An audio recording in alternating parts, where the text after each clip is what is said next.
بسم اللہ الرحمن الرحیم نحمدہ و نصلی علی رسولہ الکریم اما بعد فاعوذ باللہ من الشیطان الرجیم بسم اللہ الرحمن الرحیم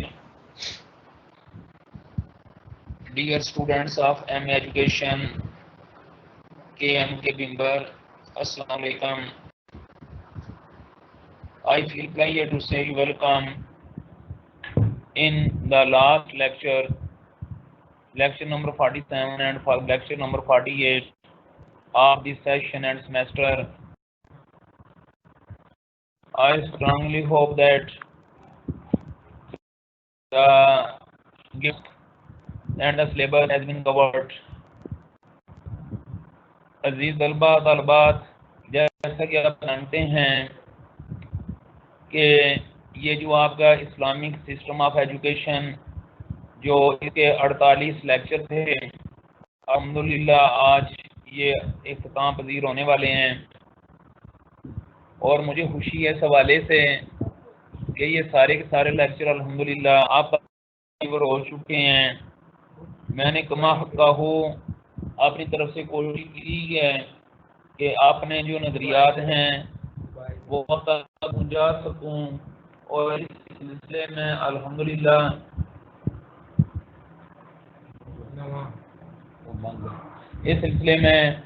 حت المقدور کوشش کی۔ اگر کوئی کمی بیشی رہ گئی بچوں تو جو طلبہ ہوتے ہیں، اسٹوڈنٹس ہوتے ہیں، وہ اپنے اساتذہ سے ڈسکشن وغیرہ کرتی رہتے ہیں۔ یا کوئی پرابلم فیل کریں تو آپ فوری طور پر فون پہ اور زبانی پوچھ سکتے ہیں، کوئی ایسا مسئلہ نہیں ہے۔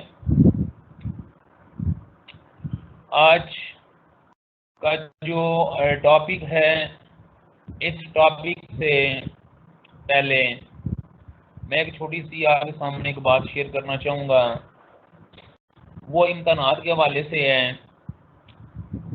اور یہ جو تمثیل ہے، یہ جو واقعہ ہے، یہ اکثر میں اپنے اسٹوڈنٹس کو سناتا ہوں کہ ایک دفعہ جنگل میں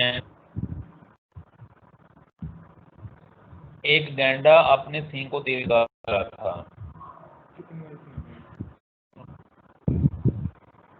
وہ جب اپنے سینگ کو تیز کر رہا تھا، پتھر پہ رگڑ تو دور سے لومڑی نے دیکھ لیا۔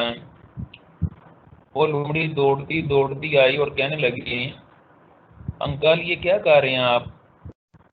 جنگ میں تو امن کا زمانہ ہے، پرسکون زمانہ ہے، کوئی لڑائی جھگڑا نہیں ہے، افراتفری نہیں ہے، پریشانی نہیں ہے، اور آپ لڑنے کی تیاری کر رہے ہیں، اپنے سینگ کو تیز کر رہے ہیں۔ تو مجھے تو یہ بڑا عجیب سا لگ رہا ہے کہ آپ ان حالات میں یہ سب کچھ کر رہے ہیں۔ گینڈا جو سینگ تیز کر رہا تھا، اس نے جب لومڑی کی بات سنی تو ایک دم وہ بولا، اے لومڑی، اے بھتیجی، تجھے سب عقل مند سمجھتے ہیں، لیکن آج مجھے پتہ چلا کہ تو عقل مند نہیں ہے۔ اگر عقل مند ہوتی تو یہ سوال نہ کرتی۔ اس نے بولا، نہیں مجھے بتاؤ تو صحیح نا، میں عقل مند کیوں نہیں ہوں؟ میں نے تو بات بیان کی ہے کہ حالات خراب نہیں ہے، تو کیا ضرورت ہے یہ سب کچھ کرنے کی؟ جس کو عام طور پہ موٹے دماغ والا سمجھا جاتا ہے، جاہل بھی سمجھا جاتا ہے، یہ ایک گالی بھی ہے، اس کا نام لینا بھی اچھا نہیں ہے، لیکن اس کی سوچ دیکھیں، اس نے آگے سے جواب دیا، لومڑی یہ مجھے بتا، جب حالات خراب ہوں گے جنگل کے، میرے دشمن میرے سر پہ ہوں گے، مجھ پر وہ حملہ کرنے والے ہوں گے، تو کیا میرے پاس اتنا ٹائم ہوگا کہ میں اپنی سینگ کو تیز کر کے ان سے لڑ سکوں؟ کیا آپ سمجھتی ہیں کہ میرے پاس اس وقت وہ مجھے اتنا موقع دیں گے؟ تو لومڑے نے آگے سے لومڑی خاموش کی۔ یہ اصل میں ایک واقعہ ہے جو محمد بشیر احمد جمعہ نے اپنی کتاب نو اور نیور میں لکھا تھا۔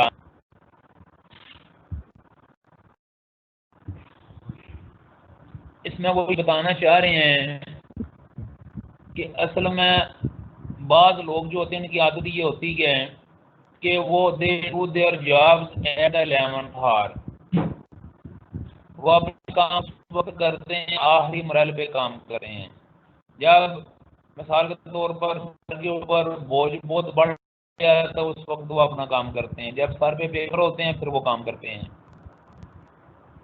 اور جب سر پہ پیپر آ جاتے ہیں پھر وہ کبھی کتابیں ڈھونڈتے ہیں، کبھی نوٹس ڈھونڈتے ہیں، کبھی وہ کوشچن پیپر ڈھونڈتے ہیں یعنی حساب کا، اور اس طرح کے جو معاملات ہیں اس میں وہ اپنے آپ کو الجھائے رکھتے ہیں، اور نتیجہ تن یہ ہوتا ہے کہ وہ ٹینشن اپنے لیے بنا لیتے ہیں اور امتحان میں کچھ بڑا کام نہیں کر سکتے ہیں۔ بچوں this is example for you all, پوری زندگی ایک بات یاد رکھیں کہ آپ لوگ اگر دنیا میں کامیاب ہونا چاہتے ہیں تو وہ پہلے ہر چیز کی تیاری کریں، چاہے کوئی بھی ایگزام ہے، امتحان ہے، چاہے یہ دنیا کا نظام ہے اور امتحان ہے، ویسے ہی انسان کی زندگی امتحان ہے، تیاری ہمیشہ پہلے سے کرنی چاہیے۔ جب سر پر موقع آ جائے اس وقت تیاری کرنا سوائے مذاق ہیزی کی اور کچھ بھی نہیں۔ تو لہٰذا ابھی آپ کے پیپر شروع ہونے والے ہیں، اگر آپ نے پہلے سے تیاری کی ہوئی ہے تو آپ کے لیے اتنا زیادہ کوئی پرابلم نہیں ہوگی، لیکن اگر آپ نے پہلا ٹائم آپ نے ضائع کیا ہوا ہے اور بس وہ ایسے للے تللوں میں آپ نے وقت گزارا ہوا ہے تو دین آپ کے لیے بہت زیادہ پرابلمز اور ٹینشنز وغیرہ بن سکتی ہیں۔ بچوں آج ٹوڈے جو لیکچر ہے یہ ہے discussion method in Islamic study, discussion method in Islamic study.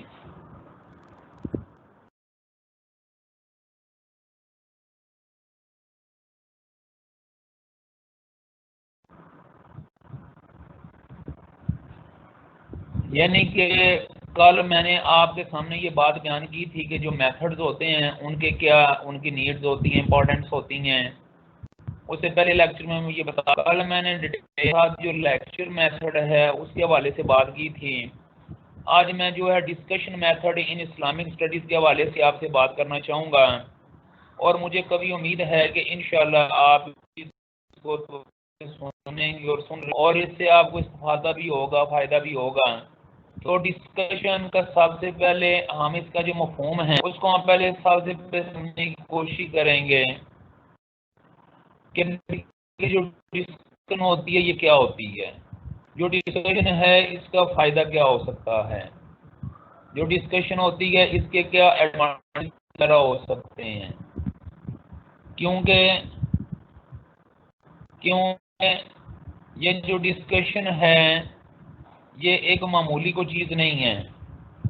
اگر یہ کہا جائے کہ جو ڈسکشن ہے that is related to یا that is approved by the Holy Quran، تو یہ بات بھی بچوں غلط نہیں۔ اللہ تبارک و تعالیٰ نے اپنے نبی کو ہر جو کام ہے جب وہ کرنے کا حکم دیا آپ نے یہ بھی بولا کہ آپ کوئی بھی جب کام اپنے صحابہ کرام سے مشورہ کر لیا کریں، یعنی جب بھی کو کام میں اپنے صحابہ کرام سے کیا کر لیا کریں، مشورہ کر لیا کریں، کیونکہ مشورے کے بغیر آپ جو بھی کام کریں گے وہ ٹھیک نہیں ہوگا یا اس میں کوئی کمی رہ جائے گی۔ اور تاریخ اسلام ہمیں بتاتی ہے کہ کئی مواقع ایسے آئے کہ نبی پاک صلی اللہ علیہ وآلہ وسلم نے اپنے صحابہ سے مشورہ کیا کہ اللہ کا حکم تھا وَأَمْرُهُمْ بَيْنَ شُورَاهُمْ وَشَاوِرْهُمْ، اس طرح کے الفاظ تھے کہ مشورہ کر لیا کریں، اپنے کاموں سے مشورہ کیا کریں۔ تو مشورہ کرنے کا بچوں فائدہ یہ ہوتا ہے کہ اس کے ذریعے سے یعنی کہ بہت اچھی رائے بعض اوقات کسی عام بندے سے بھی سامنے آ سکتی ہے، کسی عام بندے کی جو رائے ہے یہ بھی سامنے آ سکتی ہے۔ تو جو مشورہ ہوتا ہے basically it's also type of discussion, یہ بھی ایک قسم کی ڈسکشن ہوتی ہے۔ ڈسکشن کو آپ مشورہ بھی کہہ سکتے ہیں جس کا اپنا ایک نام ہے۔ تو بچوں ایجوکیشن کے اندر جو ڈسکشن میتھڈ ہے یہ بیسیکلی بہت ہی امپورٹنٹ ہے، اور بالخصوص ٹیچنگ آف اسلامک اسٹڈیز میں تو اس کی بہت زیادہ ویلیو ہے اور اس کی قدر و قیمت ہے، کیونکہ یہ بات آپ لوگوں کے ذہن میں رہے کہ اسلام کے اندر شمار ایسی چیزیں ہیں جو کہ ڈسکسیبل ہیں۔ قرآن پاک 6666 آیات جو ہیں یہ بھی ڈسکسیبل ہیں، ڈسکشن ہوتی ہے، ان سے مختلف قسم کے جو مسائل ہوتے ہیں وہ اخذ کیے جاتے ہیں، وہ لیے جاتے ہیں، مسائل وغیرہ حل کیے جاتے ہیں، لیے جاتے ہیں. اور سب سے بڑی یہ بات کہ یہ اس لیے بھی ضروری ہے کہ اس سے ہر بچے کو پارٹیسپیشن کا موقع ملتا ہے. میں آپ کے سامنے ایک چھوٹی سی بات شیئر کرنا چاہوں گا. ایک گروپ کے اندر بیٹھ کے ڈسکشن کرنا، جس کو گروپ ڈسکشن بھی کہتے ہیں، دیٹس ویری امپورٹینٹ. یہ اس طرح امپورٹینٹ ہے کہ اس میں ہر بچے کو اپنے حالات کا اظہار کرنے کا موقع ملتا ہے. ہر عالم دین کو اپنی بات شیئر کرنے کا موقع ملتا ہے. اگر کلاس میں استاد چھوٹے چھوٹے گروپ بنا دیتے ہیں اور ان کو ہر ایک ٹاپک انہیں دے دیتا ہے کہ اس پہ ڈسکس کریں، تو جب وہ سارے ڈسکس کرتے ہیں تو اس کے نتیجے کے طور پہ بہت اچھا جو ایک افیکٹ ہوتا ہے وہ سامنے آتا ہے. اس کی جو کسی چیز کی جو چیدہ خاص بات جو آتا ہے وہ سامنے آتی ہیں. تو لہٰذا جو پتہ ہے کہ خندق کے دوران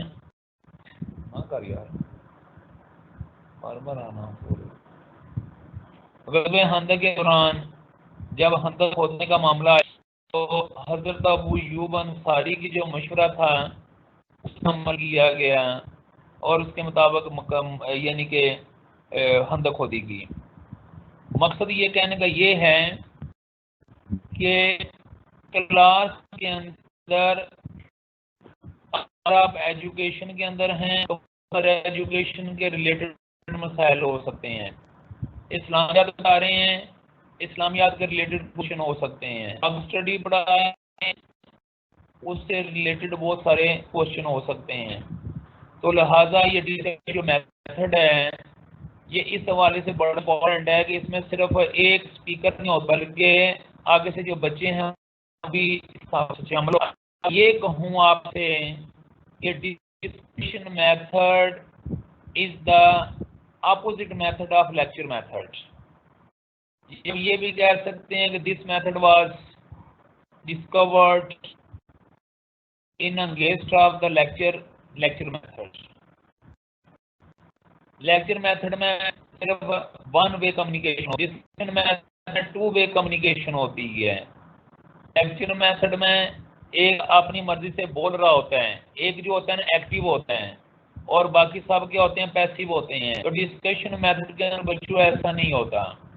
اس میں جو بولنے والا ہے وہ بھی ایکٹیو ہے اور جو سننے والے ہیں وہ بھی ایکٹیو ہیں. ابھی ہم اس کی ڈیفینیشن پڑھیں گے. Discussion involves two way communication between participant. جو ڈسکشن ہوتی ہے یہ دراصل کسی بھی بات میں کام میں حصہ لینے والے جو لوگ ہوتے ہیں ان کے درمیان یہ دو طرفہ بات چیت ہوتی ہے. یعنی کہ جو بھی پارٹیسپینٹ ہیں ان کی دو طرفہ جو باتیں ہیں اس کو یعنی کہ ٹو وے کمیونیکیشن کہتے ہیں. یعنی ٹو وے کمیونیکیشن دونوں طرفہ بات چیت، ایک طرفہ بات چیت نہیں ہے، یک طرفہ بات چیت بلکہ دونوں طرف سے بات ہوتی ہے. اسپیکر بھی بول رہا ہوتا ہے، لسنر جو ہوتے ہیں وہ بھی بول رہے ہوتے ہیں اور سن رہے ہوتے ہیں.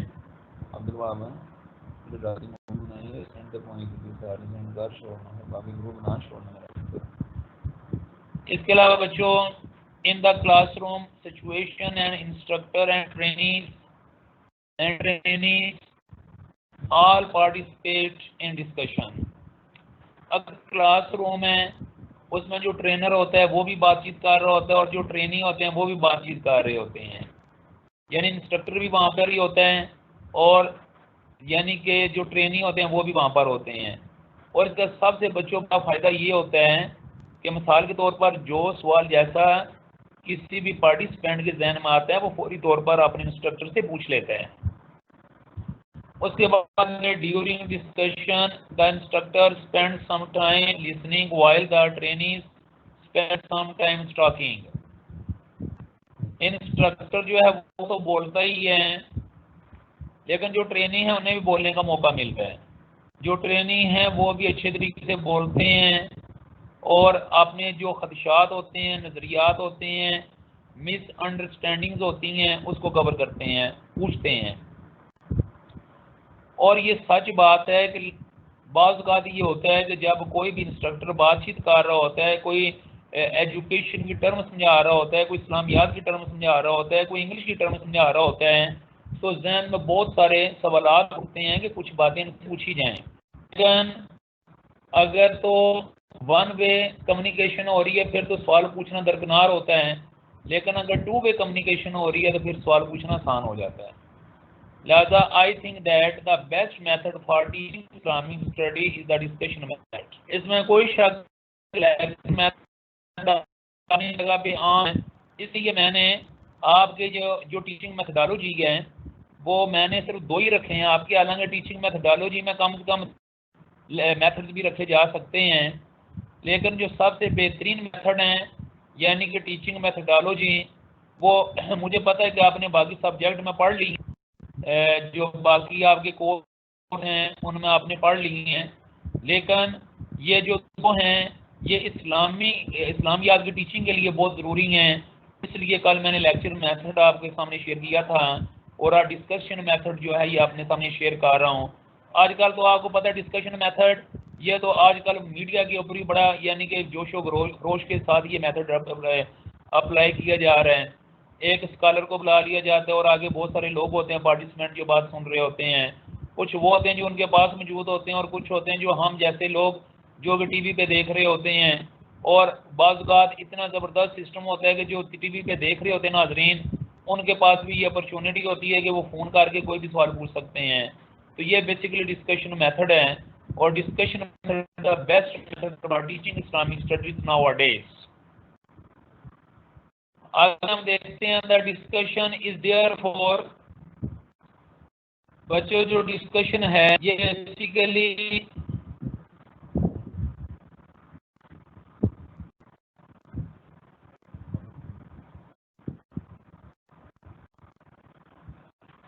the discussion is therefore a more active learning experience for the trainee than the lecture. وہی بات جو میں پہلے سے آپ کے سامنے بیان کر رہا تھا کہ بیسیکلی یعنی کہ جو لیکچر میتھڈ ہے وہ ایکٹیو نہیں ہوتی. اس میں ایکٹیو لرننگ کیوں نہیں ہوتی؟ اس میں ایکٹیو لرننگ اس لیے نہیں ہوتی کہ وہ مثال کے طور پہ ایک طرفہ کمیونیکیشن ہوتی ہے، جبکہ ڈسکشن میتھڈ میں ایک طرفہ بلکہ 2 طرفہ کمیونیکیشن ہوتی ہے. A discussion is the means by which people share experience, ideas and attitudes. جو ڈسکشن ہوتی ہے اس کا مطلب یہ ہے کہ جو لوگ اپنے تجربات، اپنے حالات اور اپنے جو رویے ہوتے ہیں ان کو دوسروں کے سامنے پیش کرتے ہیں. یہ بڑی امپورٹنٹ بات ہے. یہ اتنی امپورٹنٹ بات ہے کہ جس کے بارے میں جتنا بھی بیان کیا جائے کم ہے. مثال کے طور پر یہ ہے کہ اگر ہمیں کوئی بھی کلاس کے اندر ایک بڑا مسئلہ ہے، اس مسئلے کو حل کرنے کے لیے جو تجربات یعنی کہ ایک انسٹرکٹر کے ہوں گا جو تجربہ ہوگا، یا وہاں پہ موجود جو پرنسپل یا وہاں پہ موجود جو پرانے ٹیچر ہیں، ہم وہ مسئلہ ان سے شیئر کر کے اس کے بارے میں پوچھ سکتے ہیں، اس کے بارے میں ہم پوچھ سکتے ہیں، ہم ان سے رائے لے سکتے ہیں، ہم پوچھ سکتے ہیں کہ ہم آپ کا اس بارے میں کیا خیال ہے، آپ کا اس بارے میں کیا کہتے ہیں، اور آپ کا اس بارے میں کیا خیال ہے یا آپ اس بارے میں کیا سوچتے ہیں. All these things show the experiences, ideas and attitudes of the other people who are sharing in any kind of discussion. کے بعد آگے as it helps to foster trainees involvement in what they are learning، یعنی کہ as it helps to foster trainees involvement. یہ جو discussion ہوتی ہے اس کے ذریعے جو سیکھنے والے ہوتے ہیں ان کی جو انوالومنٹ ہوتی ہے، شمولیت ہوتی ہے، وہ تیز ہو جاتی ہے.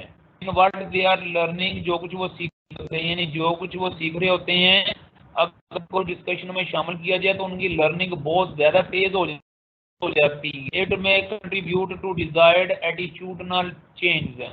اور اس کے علاوہ بھی جو مثال کے طور پر جو مطلوبہ جو رویہ متعلق جو تبدیلیاں ہوتی ہیں وہ بھی اس میں شیئر ہوتی ہیں.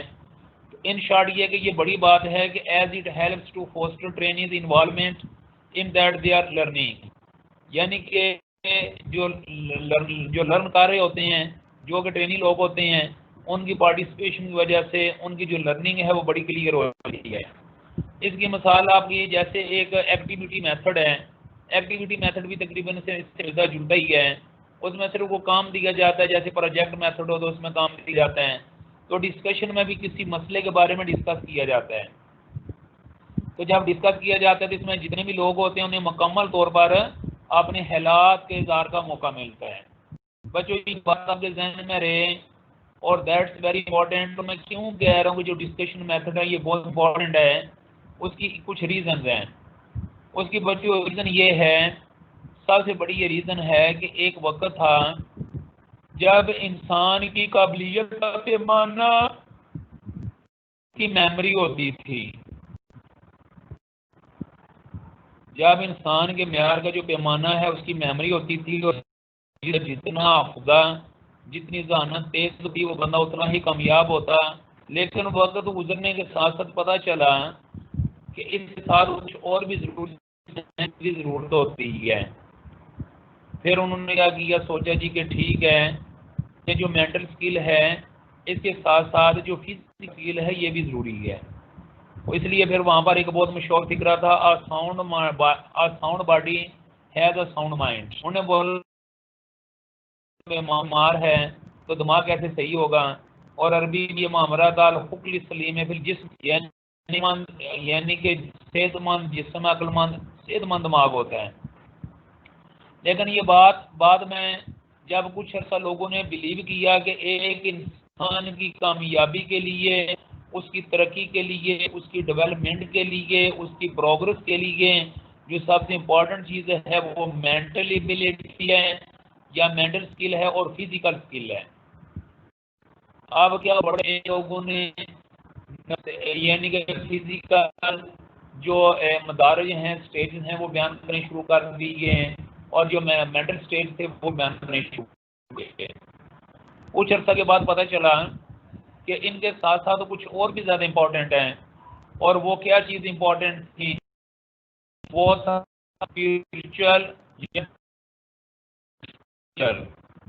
اور جو اسپرچل ڈیولپمنٹ تھی اس میں یہ تھا، جس کو آپ مارل ڈیولپمنٹ بھی کہہ سکتے ہیں۔ انہوں نے بولا کہ کوئی بھی انسان اگر اچھا اس کا دماغ ہے، صحت مند ہے، لیکن اگر اس کے اندر اخلاقیات نہیں ہیں تو بالکل ناکارہ انسان ہے، وہ معاشرے کے لیے کچھ بڑا نہیں کر سکتا۔ لہذا بچوں پھر یہ ہوا کہ یہ جو مارل سکل ہے، جس کو اسپرچل سکل بھی کہتے ہیں، اس پہ بھی توجہ دی گئی۔ اور اس کے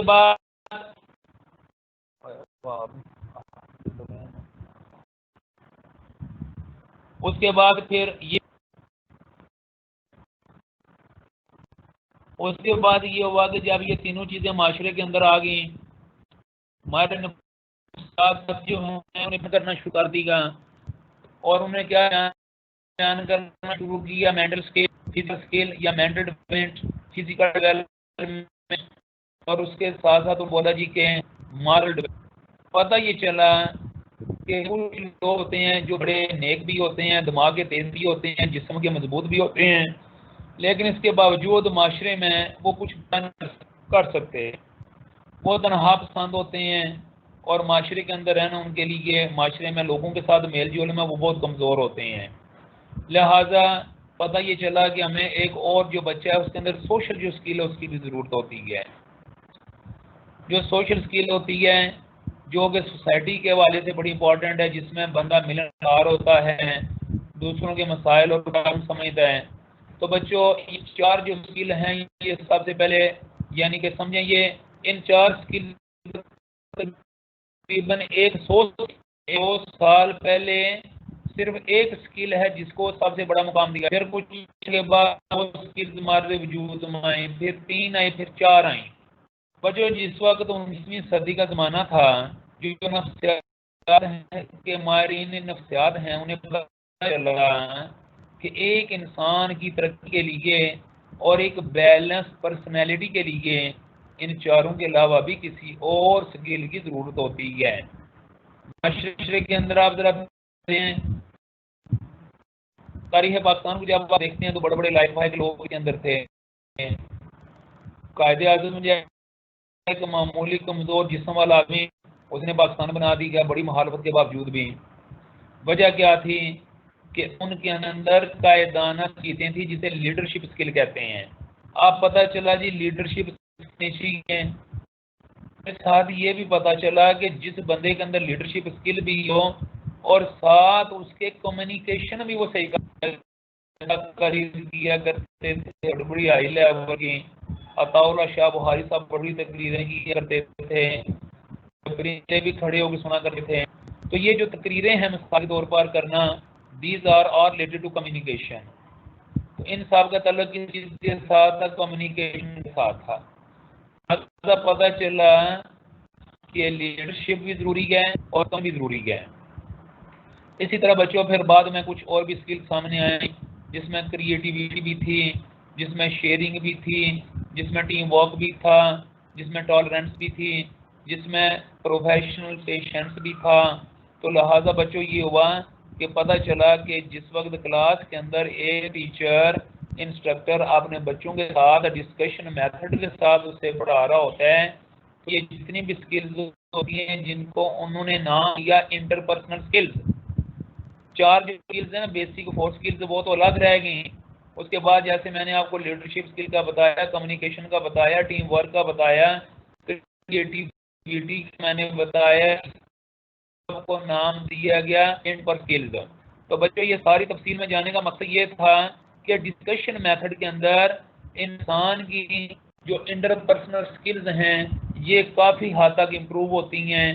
اور بچوں کے اندر اور یہ کہا جاتا ہے کہ انٹر پرسنل جو اسکل ہے سردار کا ہیڈ ہے جو ان اسکلز کی پرنسپل ہے وہ ہے کانفیڈنس. اگر کسی بچے کے پاس کانفیڈینس نہیں ہے تو وہ بچہ کچھ بھی کر سکتا. اگر وہ دماغ بھی ٹھیک ہے، اس کا جسم بھی ٹھیک ہے، معاشرے میں بھی وہ ٹھیک ہے، نماز بھی پڑھتا ہے، اخلاق بھی ٹھیک ہے، لیکن اس بچے کے اندر اگر کانفیڈینس نہیں ہے تو وہ بچہ زیرو ہے. میں آپ کو بڑی زبردست اس حوالے سے ایک مثال دوں گا. 2 سال پہلے بلکہ 4 سال پہلے پنجاب یونیورسٹی کے ایک لڑکا ہے، اس نے گریجویشن میں پنجاب یونیورسٹی کا 122 سالہ پرانا ریکارڈ توڑا. اس نے پرانا ریکارڈ توڑا ہے اور اس ریکارڈ جو توڑا اس بیسیکلی کیا تھا کہ اس نے جتنے نمبر لیے ہیں نا 122 سال کے بعد کسی طالب علم نے لیے.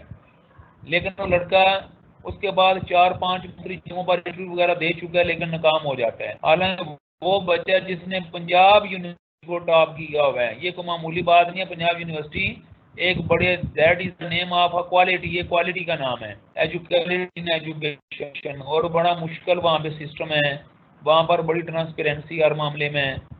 تو بال اس بچے نے محنت کی، لیکن اب یہ ہے کہ جس وقت وہ انٹرویو دینے کے لیے جاتا ہے وہ کام شروع ہو جاتا ہے، اس کے اندر کمیونیکیشن ہی اسے ہو پاتی.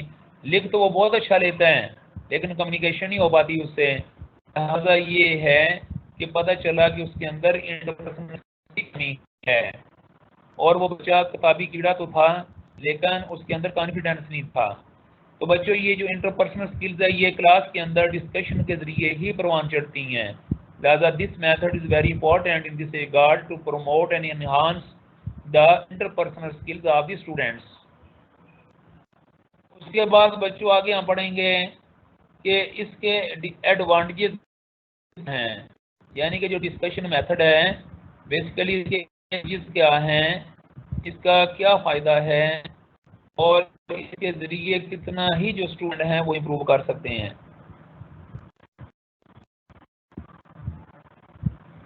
مثال کے طور پر سب سے بچوں پہلا اور بڑا اس کا فائدہ یہ ہے اور یہ فائدہ ہمیں پتہ بھی ہونا چاہیے.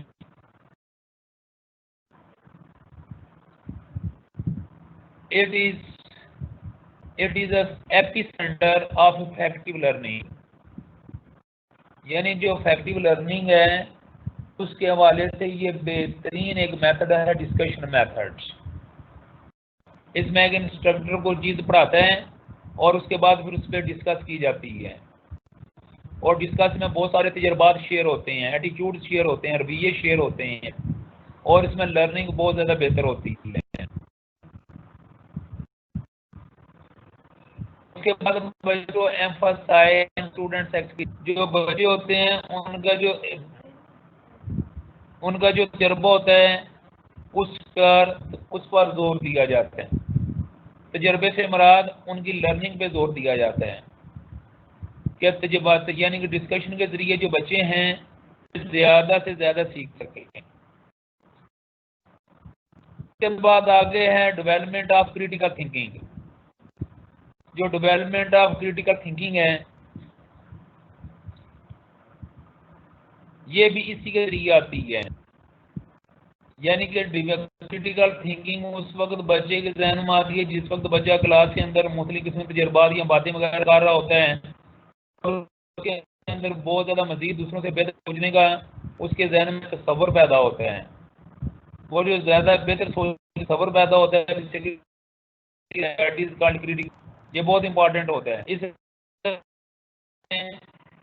کہ جو بچہ ہے وہ کسی چیز کو صحیح انالائز کر سکتا ہے، ان کو صحیح طریقے سے ان کے درمیان فرق سمجھ سکتا ہے۔ اس کے بعد بچوں پارٹیسپیشن بائی ایوری باڈی، اس کا مطلب یہ ہے کہ ہر ایک جو ہے اس کو ڈسکشن کے اندر پارٹیسپیشن کرنے کا موقع مل جاتا ہے۔ ہر ایک کو پارٹیسپینٹ کو اسٹوڈنٹ کو ان کو موقع ملتا ہے وہ آرام سے بیٹھ کے کسی بات چیت کریں، لیکن لرننگ میتھڈ میں یا لیکچر میتھڈ کا سیلف ایکسپریشن کا مطلب یہ کہ جو بچے ہوتے ہیں ان کو اپنا ہی بات بیان کرنے کا انہیں موقع ملتا ہے۔ وہ باقی باتیں سنتے بھی ہیں لیکن اپنے تجربات کو بیان کرتے ہیں جو ان کے اپنے ذہن میں تخیل میں پیدا ہو چکا ہوتا ہے۔ لہٰذا یہ جو سیلف ایکسپریشن ہے یہ اس حوالے سے بڑے امپورٹنٹ ہے کہ جو بچے ہیں وہ کلاس کے اندر اپنے جو خیال ہیں وہ بھی دوسروں تک شیئر کر سکتے ہیں۔ اس کے بعد بچوں learning is one of the most direct benefits resulting from the discussion method. بچوں پیئر لرننگ کا مطلب یہ ہے جو لوگ مل کے سیکھتے ہیں۔ پیئر کا مطلب ہوتا ہے دوست یا رفیق، کلاس میں جو لوگ آپ کے کلاس فیلو ہوتے ہیں is one of the most direct benefits resulting from the discussion methods۔ Peer learning کے ذریعے یعنی کہ یہ بھی ایک طریقہ ہے جس کے ذریعے جو اسٹوڈنٹس ہیں وہ سیکھتے ہیں اور ان کو اپنے حالات کا اظہار کرنے کا موقع ملتا ہے۔ ایک بار پھر going to repeat all these given points that are very important and word by word I am going to translate them. Effective learning discussion method is basically a part of effective learning, and in this method basically emphasis is given on students' experiences and also development of critical thinking is enhanced, and it is a good thing that the participation by every day promotes the confidence and interpersonal skills of the students, and even self-expression gives the students a lot of confidence, which is a very important source of his learning. And the last one, peer learning is one of the most direct benefits resulting from the discussion methods. تو یہ تھے جی بچوں advantage یا advantage of discussion method. اب ڈس advantage سامنے یہ بات share کرتا چلوں کہ سب سے کم اگر ڈس ایڈوانٹیج ہیں تو بچوں وہ بیسیکلی اسی میتھڈ کے ہیں۔ اس میتھڈ کے سب سے کم ڈس ایڈوانٹیج ہیں، اس لیے کہ اس کے فوائد بہت زیادہ ہیں۔ اس کا کیا ڈسٹیمریل ہیں؟ میں ڈومینیٹ ود پرسنل فیلنگ. اس میں کبھی کبھی یہ ہوتا ہے کہ جو انسٹرکٹر ہوتا ہے اس کی جو ذاتی جو فیلنگ ہیں وہ ڈومینیٹ ہو سکتی ہے، لیکن بچوں یہ کوئی ضروری نہیں ہے. This is not compulsory, this is not the essential. It is transitory. It is according to the situation, and I think that it is not a clear disadvantage of this method. May dominate with personal feeling. ایسا ہو سکتا اور نہیں بھی ہو سکتا. Number 2 ہے deviation from topic. یعنی کہ جس ٹاپک کو پڑھا رہا ہوتا ہے انسٹرکٹر یا ٹیچر پڑھا رہے ہوتے ہیں، یہ خطرہ ہوتا ہے کہ ڈسکشن میں کہیں وہ اپنے ٹاپک سے ادھر نہ ہو جائیں، ڈیویٹ نہ کر جائیں. اس میں کوئی شک نہیں کہ بات صحیح ہے اور اٹ کین اکر سو، لیکن یہ بات بھی ذہن میں رہے کہ اگر جو انسٹرکٹر ہے وہ بہترین ٹائم مینجمنٹ والا ہے اور جو ٹیچر ہے وہ اپنا جو لیسن پڑھاتا ہے اس کو اپنے ذہن میں مد نظر رکھتا ہے تو پھر that is not problem so far. اس کے بعد ہے کہ ڈومیننس بائی ون پرسن. یعنی کہ ڈومیننس بائی ون پرسن کا مطلب ہے کہ میں نے پہلے آپ کو بتایا کہ it is a two way communication method ہے. اس میں ون پرسن کون ہوتا ہے؟ وہ بیسیکلی انسٹرکٹر ہوتے ہیں. تو وہ جو انسٹرکٹر ہے بچوں، وہ اگر ایک صحیح ٹیچر ہے، معلم ہے، تو وہ پازیٹیولی سب کو موقع دے گا اپنے اپنے حالات شیئر کرنے کا. اور اگر وہ مثال کے طور پر بائسڈ ہیں تو پھر اس طرح کی سچویشن آ سکتی ہے. ان شارٹ بچوں، I would like to say you at the end of this lecture lecture number 47 that disadvantage that this teaching method or discussion method is the best method among us all, because it may give the chance for the students to elaborate, to elucidate, to communicate, to share with their instructor. تو لہٰذا یہ جو method ہے یہ اس حوالے سے بہت important ہے.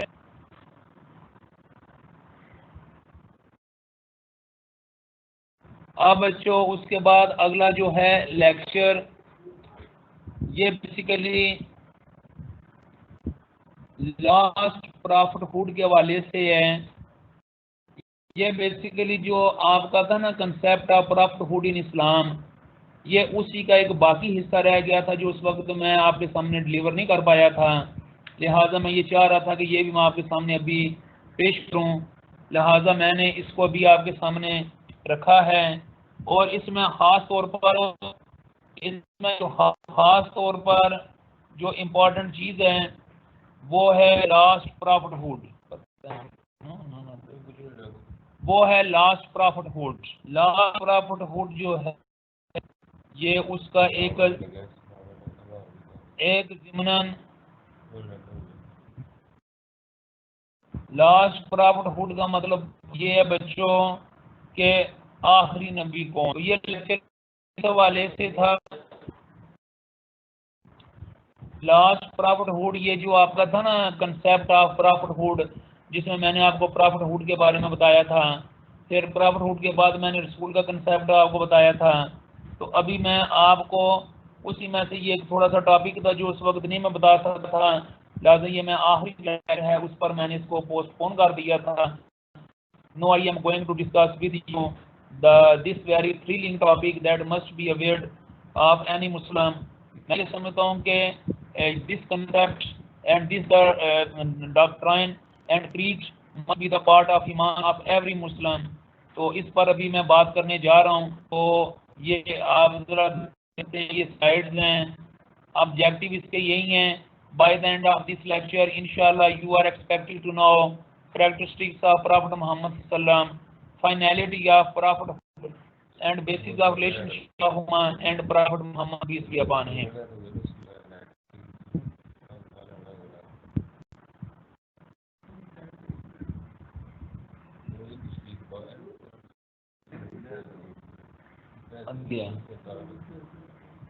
سب سے پہلے بچوں میں آپ کے سامنے یہ بتاؤں گا کہ کریکٹرسٹکس آف پرافٹ محمد صلی اللہ علیہ وآلہ وسلم کے یعنی خصوصی is very important topic, and I think that it can come in your examination also, and you must read it by heart.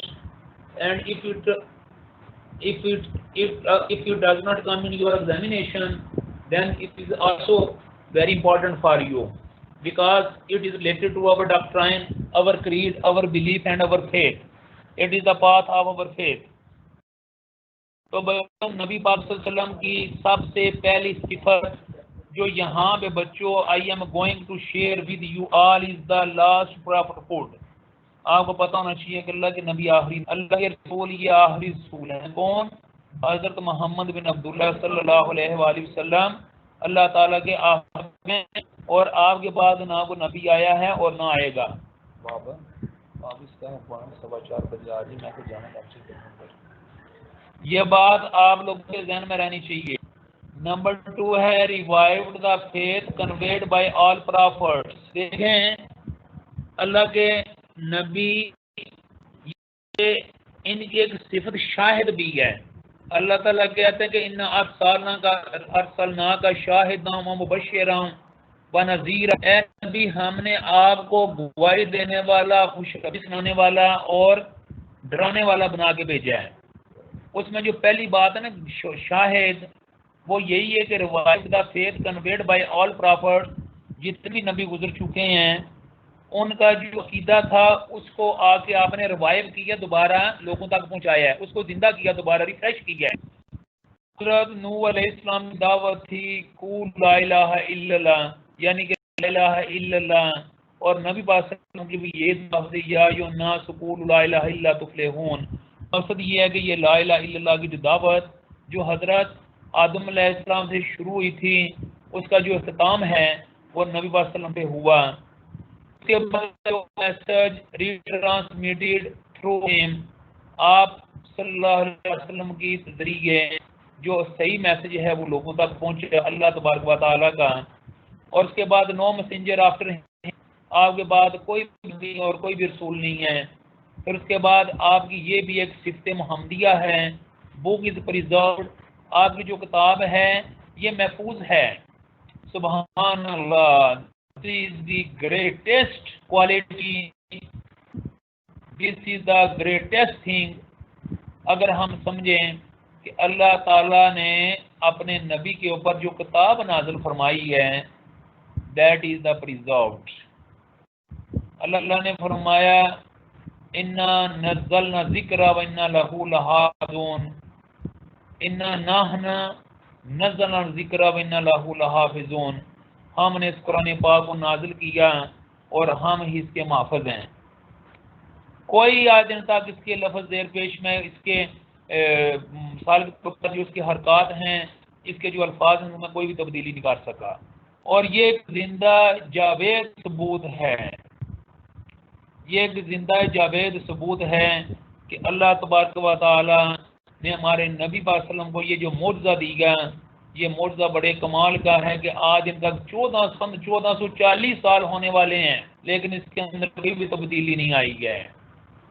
اس سے ظاہر ہوتا ہے یہ قرآن بھی سچا، جس پر قرآن نازل ہوا وہ بھی سچے، اور جس ذات پاک نے بھیجا وہ سچی ذات پاک.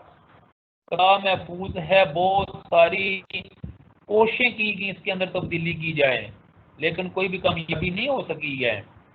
اور اس کے بعد بچوں آگے اور دیکھیں 6666 آیات، 540 رکوع، 114 صورتیں، اتنا کچھ ہونے کے باوجود حافظ قرآن جو ہیں یہ زبانی یاد کر لیتے ہیں. یہ بھی ان کی پریزرویشن، ان کے محفوظ رہنے کا ایک ذریعہ ہے. آگے سننا، practice, saying, approvals is recorded in detail. No better compilation of any fun in history is present. جو سنت، جو نبی وسلم کی حدیث مبارکہ یہ سنت ہے، اس کی جو کمپائلیشن ہوئی ہے یہ اور آج تک کوئی بھی نہیں کر سکا. ان کی جتنی بھی جانچ پڑتال کی گئی، ان کی اتھینٹسٹی معلوم کی گئی، اسماء رجال کی جا رہے، یعنی کہ وہ بھی سامنے آیا کہ جو لوگ اس میں کام کر رہے ہیں وہ بھی اور اس کے انہوں نے یہاں تک کہ درجے مقرر کر دیے اور وہ بھی آج ان کا محفوظ ہے، زندہ ہے۔ اب بچوں آگے بات آتی ہے مسلم کے ایک والیوم 1 ہے، پارہ نمبر 199 ہے، مشکات شریف ہے، پیج 500 کے اندر ایک یہ فرام ابو ہریرہ رضی اللہ تعالیٰ عنہ، اللہ بھی پلیز ود ہم، اللہ میسنجر محمد صلی اللہ علیہ وسلم said، اللہ کے نبی نے فرمایا I have been bestowed with excellent efforts in 6 areas، مجھے دوسرے نبیوں کے اوپر 6 عام قسم کے مراتب کی وجہ سے فضیلت دی گئی ہے۔ I have been gifted with comprehensive words، مجھے جامعہ کلمات سے نوازا گیا۔ I have been helped through aid، اور مجھے ایک یعنی کہ ایسی قوت دی گئی کہ میری جو آواز ہے دوسروں کے دل تک پہنچنے والی۔ Spoils have been made lawful to me، اور مثال کے طور پر جو چیزیں پہلے زمانے میں یا بعد کی اجازت نہیں تھی وہ مجھے حلال کر دی گئی۔ The whole earth turned into a mosque for me and a means of purification، پوری جو زمین ہے میرے لیے اسے مسجد بنا دیا گیا۔ I have been ordained as a prophet for all humanity، اور مجھے تمام انسانیت کے لیے نبی منتخب کیا گیا۔ The line of the prophet has been terminated with me، اور جو نبیوں کی لائن لگی ہوئی تھی یعنی کہ سلسلہ نبیوں کا سلسلہ تھا وہ سلسلہ مجھ پہ آگے ختم ہو گیا۔ تو یہ تھی جی صحیح مسلم کی حدیث ہے، اور مشکات شریف کے اندر بھی یہ موجود ہے، صحیح مسلم کے اندر بھی موجود ہے۔ آگے اللہ تعالیٰ نے فرمایا یونیورسلٹی، وما ارسلناک الا کافۃ للناس Bashira ونذیرا، and we have not sent you O Muhammad صلی اللہ علیہ وسلم except as a giver of glad tidings and a warner to all mankind، ہم نے تمہیں تمام انسانوں کے پاس بھیجا ہے۔ کافۃ للناس، وہ انسان جو یہاں پہ موجود ہیں اور وہ انسان جو یہاں پہ موجود نہیں ہیں، ان سب کی طرف میں نے تمہیں نبی بنا کے بھیجا ہے۔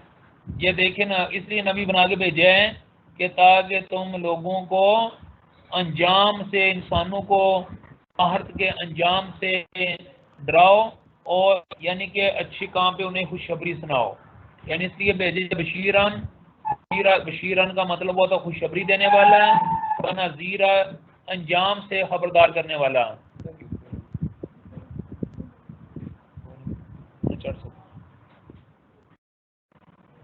اس کے بعد اللہ تبارک و تعالیٰ نے فرمایا سورہ الاعراف کے اندر قل یا ایھا الناس انی رسول اللہ الیکم جمیعا الذی لہ ملک السماوات والارض، او ویرلی اے بنین و انسان، یقیناً I am sent to you all as the messenger of Allah to whom belongs the dominion of the heavens and the earth، کہ میں نے تمہاری طرف رسولوں کا سلسلہ شروع کیا، اور اس نے بھیجا یعنی جس ہاتھوں میں کیا ہے زمین و آسمان کی کنجیاں ہیں، جو زمین و آسمان کا مالک ہے، اس نے آپ کی طرف یعنی کہ کس کو بھیجا؟ اپنے میسنجر بھیجے۔ اس کے بعد بچوں آگے this word is very very important to comprehend، اس میں یہ ہے الیوم اکملت لکم دینکم اتممت علیکم نعمتی ورضیت لکم الاسلام دینا۔ بچوں اس میں یہ ہے کہ اللہ تعالیٰ فرماتے ہیں کہ الیوم آج کے دن اکملت لکم تمہارے لیے مکمل کر دیا، دینکم تمہارے دین کو، تمام طور مکمل کر دی تمہارے لیے، علیکم تم پر نعمتی نعمتیں، برضیت اور تمہیں پسند کر لیا، لکم الاسلام دین کر لیا دین اسلام کو۔ This day is then I have perfected your religion for you، آج کے دن میں نے آپ کے مذہب کو مکمل کر دیا، completed my favor upon you، اپنی نعمت تمہارے اوپر مکمل کر دی، and have chosen for you Islam as your religion، اور اسلام کو تمہارے لیے مذہب کے طور پہ میں نے چن لیا، پسند کر لیا۔ اس کا مطلب یہ یوم اکملت لکم دینکم اتممت، آج کے دن مکمل ہو گیا تمہارا دین۔ اس کا مطلب ہے جو دین اللہ نے دنیا میں بھیجنا تھا قیامت تک، وہ نبی صلی اللہ علیہ وسلم تک اللہ نے مکمل کر دیا۔ اس کے بعد نہ دین آنا، اس لیے کہ جو پہلے جو شروع سے رہی ہیں نا، کچھ مطلب یہ ہے کہ جیسے نبی آتے رہے تو وہ بیسیکلی ایک ارتقائی شکل تھی۔ یہ ارتقائی شکل نبی صلی اللہ علیہ وسلم کی زندگی میں اپنے انجام تک پہنچی۔ یعنی جیسے پودا ہوتا ہے اس کا پہلے بیج لگتا ہے، بیج وہ آہستہ آہستہ پروان چڑھتا ہے، اور ابھی مکمل درخت اس کے دوران جتنے بھی پروسیس ہوتے ہیں وہ عبور کرتا ہے۔ وہ سارے پروسیس پورے کرنے والے تمام نبی تھے، لیکن جب مکمل یہ پودا بن گیا، اپنے اختتام تک وہ بیج پہنچ گیا، تو وہ اس کی مثال نبی صلی اللہ علیہ وسلم ہیں کہ مثال کے طور پر جو شریعت ہے وہاں پر آ کر مکمل ہوگی۔ پہلے جو شریعت تھی وہ ارتقائی منازل طے کاری تھی۔ اس کے بعد آگے ہے بچوں، Muhammad guidance covers all walks of life. نبی صلی اللہ علیہ وسلم کی جو رہنمائی ہے وہ زندگی کا جو ہر شعبہ ہے اس کی طرف ہمیں رہنمائی کرتی ہے اور اس کی طرف ہمیں معلومات دیتی ہے۔ چاہے کوئی شعبہ سماجی زندگی کا ہے یا علم کا شعبہ ہے، اخلاقیات کا شعبہ ہے، صفائی ستھرائی کا شعبہ ہے، انسانی حقوق کا شعبہ ہے، سیاست کا شعبہ ہے، معاشیات کا شعبہ ہے، قانون کا شعبہ ہے یا عدل و انصاف کا شعبہ ہے، ہر شعبے کے بارے میں نبی صلی اللہ علیہ وسلم کی جو ہدایات ہیں یہ ہمیں ملتی ہیں۔ پھر اس کے بعد اللہ تبارک و تعالیٰ نے اپنے نبی کو جو کتاب دی ہے، that is preservation of revelation, یہ محفوظ ہے۔ اِنَّا نَزَّلْنَا الذِّکْرَ وَإِنَّا لَهُ لَحَافِظُونَ۔ سورہ الحجر میں اللہ فرماتے ہیں ویئرلی یقیناً وی ہم نے، اٹ از وی یہ ہم ہیں، who have sent down the ذکر جنہوں نے ذکر کو نازل کیا، دا قرآن قرآن کو، اینڈ شیورلی اور یقیناً وی ول گارڈ اٹ ہم اس کی حفاظت کریں گے۔ کی چیز سے حفاظت کریں گے؟ کرپشن سے حفاظت کریں گے، اس کے اندر دو نمبری نہ ہو، اس کے اندر کوئی ملاوٹ نہ ہو، اس کے اندر کسی قسم کا کوئی مسئلہ نہ ہو، اس حوالے سے ہم اس کی حفاظت کریں گے۔ اس کے بعد ہے یہ جو کتاب ہے یہ یونیک بک ہے، memorized in full by hundreds of thousand, کئی لاکھوں کروڑوں لوگوں کو زبانی یاد ہے، top in being read daily by millions all over the world, پوری دنیا میں سب سے زیادہ پڑھی جانے والی کتاب ہے، preserved in its original form for the last 14 centuries, پچھلے 1400 سالوں میں یہ کتاب جو ہے اپنی اصلی حالت میں موجود ہے۔ اس کے بعد آگے آ جاتا ہے جو نبی صلی اللہ علیہ وسلم کی صفات میں ختم نبوت آ جاتا ہے بچوں، تو یہ ما کان محمد ابا احد من رجالکم ولکن رسول اللہ وخاتم النبیین وکان اللہ بکل شیء علیما۔ اس آیت میں اللہ تبارک و تعالی نے فرمایا ما کان محمد ابا احد من رجالکم، محمد تو تمہارے مردوں میں سے کسی کے باپ نہیں ہیں، بلکہ رسول اللہ و خاتم النبیین، اور لیکن یہ اللہ کے رسول اور نبوت کو ختم کرنے والے ہیں، وکان اللہ بکل شیء علیما، اور اللہ تعالیٰ ہر چیز کو جاننے والا ہے۔ یہ سورہ احزاب کی آیت نمبر 40 میں اللہ تبارک و تعالیٰ نے ختم نبوت کے حوالے سے یہ فرما کہ ختم ہو چکی ہے، نبی اسلم آخری نبی ہیں اور ان کے بعد کوئی بھی نبی نہیں آئے گا۔ اب حدیث کی طرف ہم چلتے ہیں۔ حدیث میں کیا صحیح بخاری کی حدیث ہے، صحیح مسلم کی بھی حدیث ہے۔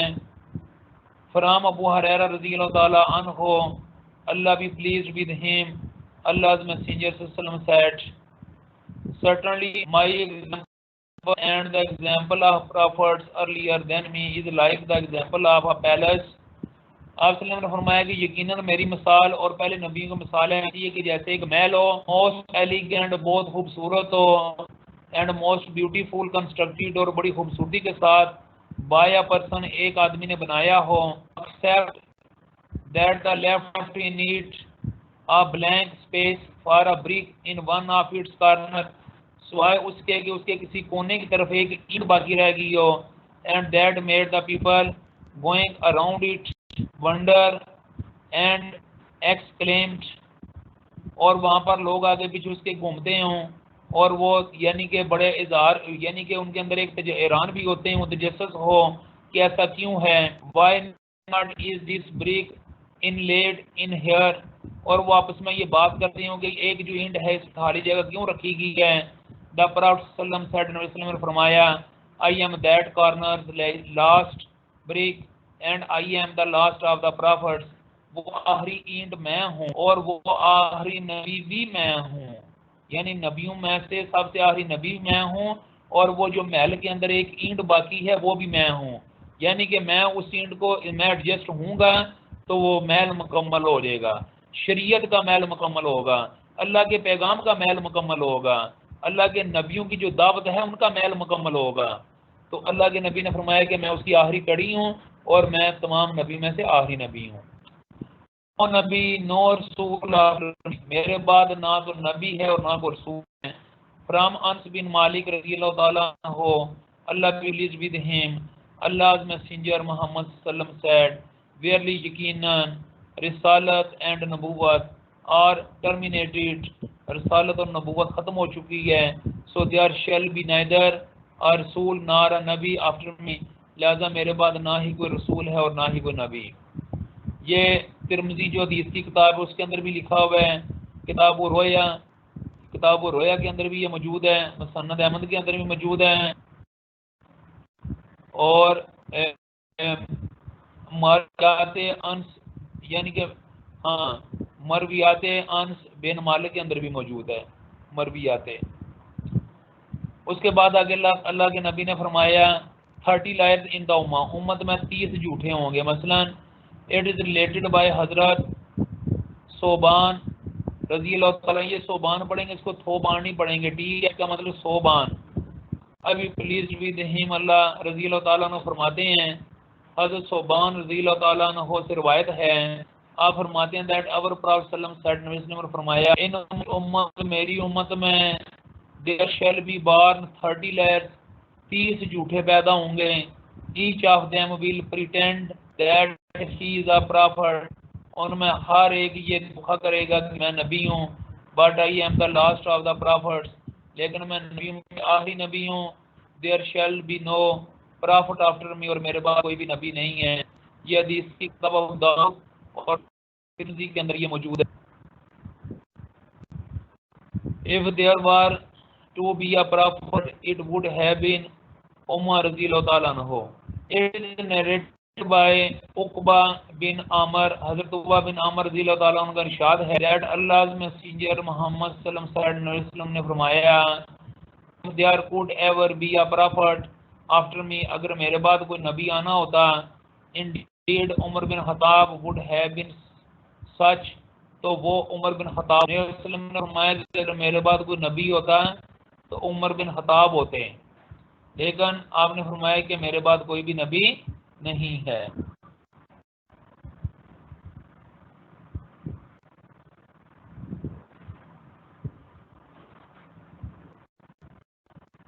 Opinion of the Muslim scholar, جو مسلمانوں کے امام ہیں،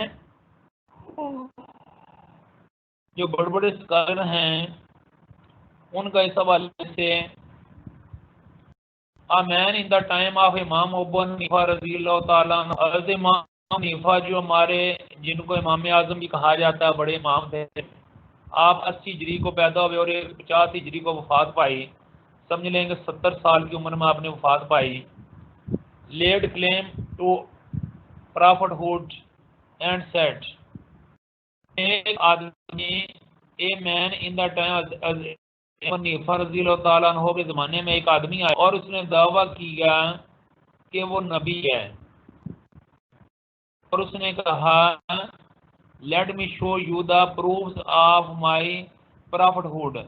اس نے کہا کہ مجھے یعنی کہ موقع دیں کہ میں اپنی نبوت کے بارے میں کچھ ثبوت پیش کروں. The great imam bear upon warned the people, اس بڑے ان عظیم امام صاحب نے یا امام اعظم نے اپنے ساتھیوں سے کہا، لوگوں سے کہا، anyone who asks of this man the credentials of prophethood، ان آپ میں سے اگر کسی بندے نے بھی اس سے نبوت کے بارے میں کوئی ثبوت مانگا، shall become an apostate، تو وہ کافر ہو جائے گا.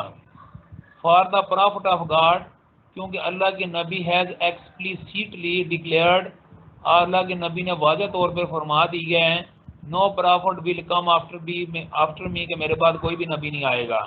یہ امام الاعظم ابی حنیفہ، اس میں یہ بات لکھی ہوئی ہے، ابن احمد المکی میں لکھی ہوئی ہے، اور بھی بہت ساری کتابوں میں یہ واقعہ موجود ہے. یعنی واقعی یہ ہے کہ ایک آدمی امام ابو حنیفہ کے پاس آتا اور کہتا ہے جی کہ میں نبی ہوں، اور اگر آپ کہتے ہیں تو میں اپنی نبوت کے بارے میں کچھ دلائل پیش کروں. تو حضرت امام ابو حنیفہ نے اسے بات اگنی کی اور باقی لوگوں کو کہا کہ جو اس سے نبوت کے یعنی کہ ثبوت مانگے گا وہ بھی کافر ہو جائے گا، کیونکہ ہمارے نبی صلی اللہ علیہ وسلم نے یہ فرما دی ہے کہ میں آخری نبی ہوں، میرے پاس کوئی بھی نبی اور رسول نہیں ہے. اس کا یہ مطلب ہے.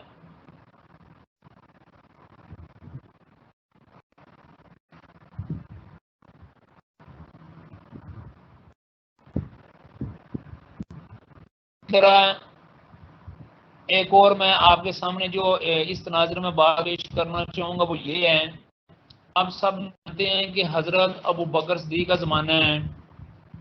ابو بکر صدیق کی جو مشکلات تھیں ان میں کچھ مشکلات ایسی تھیں کہ بڑی ہی عجیب و غریب تھیں. ایک تو یہ تھا کہ جو نو مسلم لوگ تھے وہ دوبارہ مرتاد ہو رہے تھے اور وہ ارتاد کی طرف جا رہے تھے. اور دوسری بات یہ بچوں، اور دوسری جو بات ہے بچوں وہ یہ ہے کہ وہ جو وہاں پر ایک بہت بڑا جو مسئلہ تھا وہ یہ تھا کہ لوگوں نے زکوٰۃ دینے سے انکار کر دیا تھا. تیسری جو بڑی مشکل تھی نا بچوں وہ یہ تھی کہ لوگوں نے نبوت کے دعوے کرنے شروع کر دیے تھے. اور جب لوگوں نے نبوت کے دعوے کرنے شروع کیے اس میں جو سب سے بڑا مسئلہ تھا وہ یہ تھا کہ جو نو مسلم لوگ تھے جن کو نبی صلی اللہ علیہ وسلم کی صحبت میں زیادہ بیٹھنے کا موقع نہیں ملا تھا، ابھی نئے مسلمان ہوئے تھے. اور یہ یاد رکھنا کہ کفار مکہ کے اندر جو سب سے بڑی برائی تھی نا وہ قبائلی تعصب بھی تھا. اس قبائلی تعصب نے ان کفار مکہ کو بہت نقصان پہنچایا.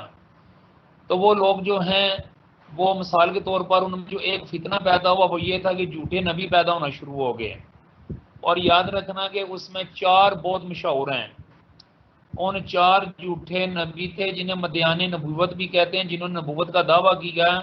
3 مرد ہیں اور ایک عورت، جو سجا نامی ایک عورت تھی، اور باقی سارے کے سارے جس میں مسلمہ تھا، تلیحہ تھا، اسود انسا تھا، یہ سارے کے سارے مرد تھے. تو اسود انسا مسیحا یعنی کہ مسلمہ کذاب، اور جو تلیحہ بن خویلد اسدی یہ وہ لوگ تھے جنہوں نے مثال کے طور پر نبوت کے دعوے کیے. اور جو سجا نامی عورت تھی اس نے بھی دعوت کیا. لیکن حضرت ابو بکر صدیق نے صحابہ کرام کو اکٹھا کیا اور اکٹھا کرنے کے بعد ان سے مشورہ کیا کہ کیا کیا جائے. سارے صحابہ کرام نے پھر مطلب اپنی مشاورت کے ذریعے بتایا، مشاورت کی. اور یہاں پر ایک بات بڑی نوٹیبل ہے اور بڑی پوائنٹیبل ہے کہ حضرت ابو بکر صدیق نے جب صحابہ کرام سے مشورہ کیا اور کہا کہ یہ جو جھوٹے نبی ہیں ان کی سرکوبی کے لیے ہمیں کیا کرنا ہوگا، کیسے کی جائے، تو اس دوران مشورہ کرنے والے جتنے بھی لوگ تھے کسی نے یہ نہیں کہا کہ نہیں ہو سکتا ہے کہ اللہ کے نبی کے بعد کوئی نبی آ گیا ہو. اب یہ سوچنے والی بات ہے کہ انہوں نے کیوں نہیں کہا تھا. اس کی مین وجہ یہ ہے کہ اللہ کے نبی نے خود فرما دیا تھا کہ میں آخری نبی ہوں، میرے بعد کوئی بھی نبی نہیں، لا نبی بعدی، میرے بعد کوئی بھی نبی نہیں. تو اس کا مطلب یہ ہوا کہ حضرت ابو بکر صدیق نے باقی 1,24,000 ابھی اس وقت سے بھی زیادہ صحابہ کرام موجود تھے، کسی بھی صحابی کے سامنے اللہ کے نبی نے یہ بات ارشاد نہیں فرمائی تھی کہ میرے بعد بھی کوئی نبی آئے گا. ورنہ حضرت ابو بکر صدیق جو اللہ سے اتنے ڈرنے والے اور نبی صلی اللہ علیہ وسلم کے ٹرینڈ یافتہ ساتھی تھے، ہاؤ اٹ از پاسبل کہ اللہ کا اگر کوئی سچا نبی آتا تو آپ اس کی مزاحمت کرتے.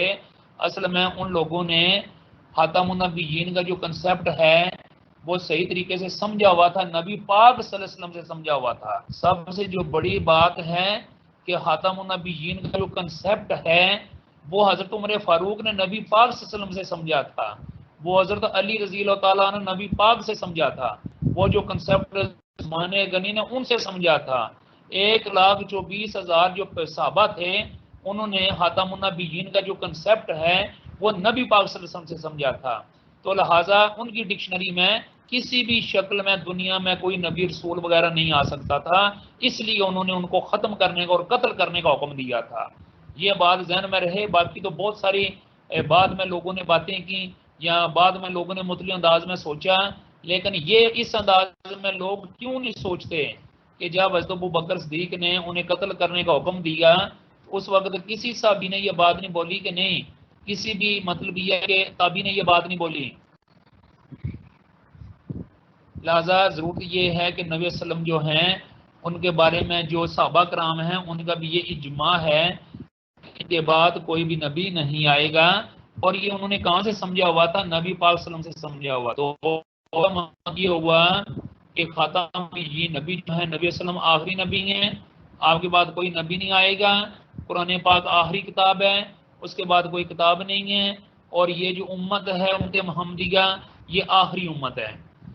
اللہ تبارک و تعالی ہم کو صحیح خلوص نیت کے ساتھ دین کو سمجھنے کی توفیق عطا فرمائے۔ اور بچوں آج الحمدللہ آج یہ جو لیکچر ہیں یہ ہمارا یعنی کہ مثال کے طور پر یہ ختم ہو چکے ہیں۔ میں آپ صاحب کا بہت بہت شکریہ ادا کرتا ہوں کہ آپ لوگوں نے بڑے انہمام کے ساتھ سنا، اور جو نہیں سن سکے انہوں نے میرے ریکارڈڈ جو لیکچر ہیں ان تک پہنچ جائیں گے، وہ بھی انشاءاللہ سن لینا، بعد میں کوئی مسئلہ نہیں ہے۔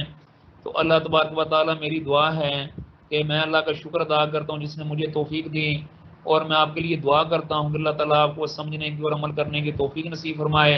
اور خاص طور پر اس میں کچھ کنسیپٹ ایسے تھے جو کہ مثال کے طور پر جیسے پرافٹ لاسٹ پرافٹ ہوڈ کا تھا، یہ ایک ضمنن تھا، حالانکہ ٹاپک آپ کا تھا یعنی کہ مطلب یہ ہے کہ پرافٹ ہوڈ کے حوالے سے، تو ظاہر یہ بھی پرافٹ ہوڈ کا ایک پارٹ ہے، اس لیے میں نے چاہا کہ میں آپ کے سامنے شیئر کروں، لہٰذا میں نے شیئر کر دیا۔ اللہ تبارک و تعالیٰ آپ کو بھی اور مجھے بھی سمجھنے کی توفیق عطا فرمائے۔ بچوں thank you very much for listening. اللہ حافظ۔ آپ نے مجھے سنا، اللہ مجھے بھی اور آپ کی بھی کوششیں کو قبول فرمائے۔ وما علینا الا البلاغ المبین۔ اللہ حافظ، with hearty thanks. Bye.